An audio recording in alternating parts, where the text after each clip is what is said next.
Hello, Patriots. I'm Lee Watts, and this is Patriot Point, your source for Kentucky news and analysis from a conservative, Christian, and common sense point of view. Well, I have a very special episode for you this week. We are going to be going over the governor candidates. We have a governor election coming up, a primary here in about 30 days. Now, there's going to be 12 people on the ballot. We're only going to discuss what I would consider the top 6 candidates. The reason for that is the bottom 6 candidates, I've met all of these people. And there's some good people, some solid conservatives with some great ideas. But the bottom 6 people don't have the name recognition, the money, or the organizational structure to launch a more viable campaign. So we're going to deal with just the top 6 candidates today, and we'll look at good things, we'll look at bad things. Now, sometimes when I show the legislators' voting record, sometimes they get mad at me for showing what they've been doing. And I always tell them, I didn't make your record, you did. And it's going to be the same thing when I get to the candidate that you like. I didn't make their record, they did. So don't get mad at me for exposing the good and the bad of what's been going on. We're going to look at each candidate according to alphabetical list of their last name. I thought that would be the least biased way to look at them. The first candidate we're going to examine is Mr. Daniel Cameron. He is the current Attorney General of Kentucky. Attorney General, sometimes abbreviated AG. Some people think AG stands for almost governor because it seems almost every Attorney General eventually winds up running for governor. This is the guy who is in the top spot right now. With the money, the name recognition, endorsements, it's his race to lose. And let's talk about some of those endorsements. He is the guy who President Trump has endorsed. So if you're wondering who's Trump supporting in this race, the answer is he's supporting Daniel Cameron and not anybody else.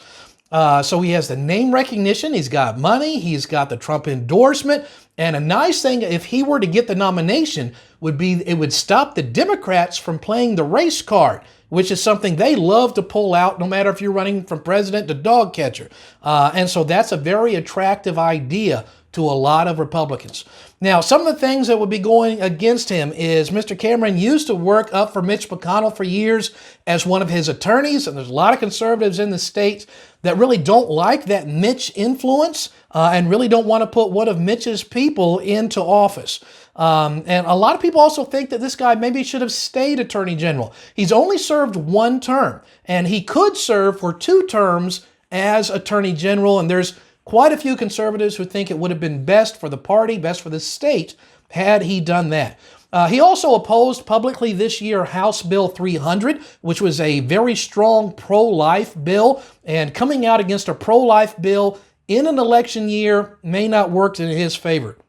And then also, when the churches were closed down by Andy Beshear during all of the lockdowns and everything, we had to hire a civilian attorney to argue the case to get the churches reopened. Now, while Daniel Cameron eventually joined that attorney to fight against the lockdowns, he joined and followed when I really think he should have been the one who was leading that fight, not following it. So those are both some positive and some negative things about Mr. Cameron. Let's look at our next candidate here alphabetically. Next candidate is a lady by the name of Kelly Craft. She's from Glasgow, Kentucky. One of the things that works to her advantage is, again, some Trump ties. She had worked in the Trump administration. First, she was appointed by him to be the ambassador to Canada, and then she went on to become the U.S. ambassador to the United Nations during the Trump administration. Something that works in her favor is she's got a lot of money. Her and her husband are worth $1.5 billion. And when you're a billionaire, you can buy lots of ads. And I got to say this, she is buying lots of ads. She was one of the key supporters for Republicans in the past, donated a lot to George Bush, to Mitt Romney, and to Mitch McConnell. Now, those may be good or bad things depending on where you fall in the Republican Party. She's a big supporter of coal, and of course that's going to resonate really well with the people, especially in eastern Kentucky, where the coal fields are at. In fact, her and her husband own the second largest coal-producing company in the eastern United States. Now, some of the negative things against her is because she's got a lot of money to run ads, she's also gone negative. She's the one that's running a lot of attack ads against the front runner, Mr. Cameron. And I can see an attack ad, but one thing I'd like to see in those is, how are you different?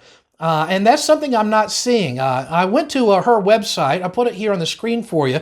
And you'll see that it'll launch with a video, and then she talks about Cole attacks Daniel Cameron, and then there's 2 videos at the bottom. And I encourage you, go to these websites and watch these 2 videos. And here's my problem with it. These videos say nothing. You could replace the words Kelly Craft for Andy Beshear and run the same videos. You'll see nowhere on her website is there a link that says issues about anything. So the launch video, the 2 that are on there, she talks about coal and jobs, and really for the most part, not a lot of specifics on issues, which leads us in contrast to our next candidate. Our next candidate is a guy by the name of Eric Dieters. He's a lawyer, and I can say this for him. He will tell you his position on the issues. If you go to his website, I've checked it out, some of his other materials, I will go so far to say this guy has taken a more public stand on more specific topics than any candidate I've ever seen in my life. If you like him or dislike him, I'll give him to his credit that he will tell you where he stands on the issues. His slogan is less government, more freedom. And that's something that conservatives are all the time for. That's a slogan I think every single conservative ought to be able to use on their campaign, saying that they want less government and more freedom. Also, to his benefit, he's the only one of the top 6 who is not a career politician. And personally, I like that idea as well. However, on the negative side for Mr. Dieters, first of all, I'm not going to tell you about it because I don't think you believe me. I'm just going to show you the video. So here's a video of Mr. Eric Dieters.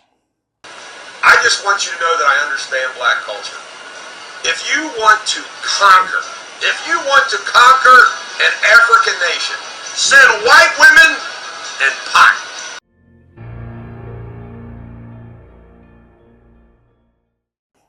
Oh my word. If I can find this, you know that Andy Beshear and the Democrats can find it as well. And they're going to play this on every TV, everywhere from here until Election Day. And that will ensure that this guy will not be able to beat Andy Beshear and win the election. Again, I didn't say it. This is what he said. Some of the other things that would be going against Mr. Dieters is the record shows that he donated $1,000 to Steve Beshear's campaign. And that means he's giving $1,000 to Kentucky Democrats specifically to defeat Kentucky Republicans, and then wants Kentucky Republicans to endorse him when he runs for governor. He also donated $1,000 to Hillary Clinton's campaign. He gives an excuse saying, well, his daughter asked him to do that. I have a daughter, and I can guarantee you this. If my daughter had asked me to donate 1 red cent to Hillary Clinton, you know what I would say? I would say, no, sweetheart. And then I would have a serious discussion with my daughter on why she's supporting Hillary Clinton. So just because your kid asks you for it doesn't mean you give your kids something which is going to turn out to be bad for them. So donating to Kentucky Democrats, donating to Clinton, racist statements. So those are some of the things which he has done. Let's talk about our next candidate. Our next candidate is Mr. Mike Harmon. He is the current Kentucky State Auditor. The auditor is a person who checks all the books in Kentucky. He has been auditor now for 2 terms, 8 years. Before that, he had spent 13 years as a lawmaker, learning the legislative process and making laws here in our state. And he is really, as his position as auditor, he's really been taking Andy Beshear to task during all those lockdowns and things like that. In fact, it was Mike Harmon who was the person who found out that Andy Beshear didn't even open 400,000 emails. Remember that whole big unemployment insurance debacle of the Beshear administration? It was Mr. Harmon who found that out, who publicized it, and got word out, and actually had encouraged Mr. Cameron to actually take him to task on a few things in court. I remember when I was first started Patriot Point, I had this giant rally at the Capitol. We called it the Freedom Rally, where we were protesting against the lockdowns, against the mandates, against the executive orders. And I got to tell you, there was only one candidate on this list who was there that day, and it was Mike Harmon. He stood with us as we were fighting that on the stage from day one. Now, some of the things going against Mr. Harmon, because there's things against him as well. First of all, he doesn't have a lot of money. In fact, he might have the least of anybody on the list. It takes money to run a statewide campaign. He can give a speech, but to be honest, his speeches really don't rouse the people that much. And his name recognition, even though he has a statewide office, his name recognition is relatively low when you compare it to some of the other candidates on this list, and name recognition is really huge. However, despite that, he and the next candidate I'm going to be talking about, I still think have a very viable chance, and here's the reason why.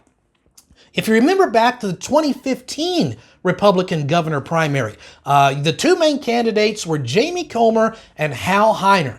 And they were going at it, and they divided up the votes between them, but they had split the votes so much that this third candidate, who was in last place, kind of snuck up in between them, and with 83 votes, Matt Bevin was able to win that election. So the top candidates with the more name recognition, they're going to be splitting the votes so many ways that I think Mr. Harmon and our next candidate just might pull that same trick and come out ahead. This next candidate we're going to be talking about is Mr. Alan Keck. Mr. Alan Keck is currently the mayor of the city of Somerset, Kentucky. Very likable guy, presents himself very well. And I've listened to some of his speeches, read some of his positions on the issues, and has some very common sense solutions that I'd like to see him implemented. Since he is the mayor of Somerset, which is the largest city in Pulaski County, it is very likely that he will wind up taking Pulaski County and maybe a few of the other counties. However, on the negative side, his name recognition is incredibly low. Out of the top 6, he's probably going to be at the bottom 1 or 2 for name recognition. Experience, he's not had a statewide office and experience, and that can, people want to hire somebody for a job who's had some experience at the job. And he also entered this election very late in the game, which a lot of the other ones had entered sooner. And if you don't have the name recognition, you don't have the money, really probably need to enter the race sooner rather than near to the last minute. Now that contrasts us with our final candidate we're talking today, which is Mr. Ryan Quarles. Ryan Quarles is the current Commissioner of Agriculture in Kentucky, serving out his second 4-year term in that position. And so he has a lot of statewide name recognition. Obviously, especially with the farming community and everybody associated with that. The Kentucky State Fair. If you go to the fair, you're probably going to wind up seeing the name Ryan Quarles because he's the main coordinator of what's going on there. Before he was the Commissioner of Agriculture, he had been a state representative, a lawmaker for, I believe it was 5 years. So he has experience in this in many different aspects. He's fought Beshear in court over the different lockdowns and has won as well. And I would say that he has, without a doubt, the best ground game of any of the candidates running right now. As far as boots on the ground, active people throughout the state, I'd say he's got more of that than anybody else, even though he may not have the most money. Now, some of the negative things about our Commissioner of Agriculture, Mr. Quarles, is career politician. He graduated, after he got out of school, he went into politics nearly right away, and it's basically, he's been in politics his entire adult life, one office after another, and there's a lot of people who just don't like the idea of somebody who's just been a lifelong career politician. He also skipped out of an event where you had an ex-police officer speaking because he thought, well, that was a little controversial, and some people really didn't like the idea that he was unwilling to go and to stand up, and got pressured out of standing with that ex-police officer because of controversial reasons. So those are our top 6 candidates who I believe are the ones that actually have a good, legitimate shot to actually win the election. Now, nobody's perfect. I've given you good and bad on each candidate, so don't be looking for the perfect person, because there is only one person who is perfect on this earth, and his name is not on the ballot in 30 days. I wish it was. So I've given you good and bad about each. Most of the candidates, they're going to watch this. They're going to take it in stride. They've got 11 opponents on the ballot, and they're going to spend their time focusing on those 11 opponents. Some of them may not. I'm guessing there might be some that kind of want to come after me and attack me. But if they want to, go ahead. Take the bait. We'll just see how that turns out for you. So before we sign off today, I want to talk about something that I failed to mention last week. In last week's program, I was talking about the Secretary of State race. Current Secretary of State Michael Adams, you will find out I am not one of his supporters.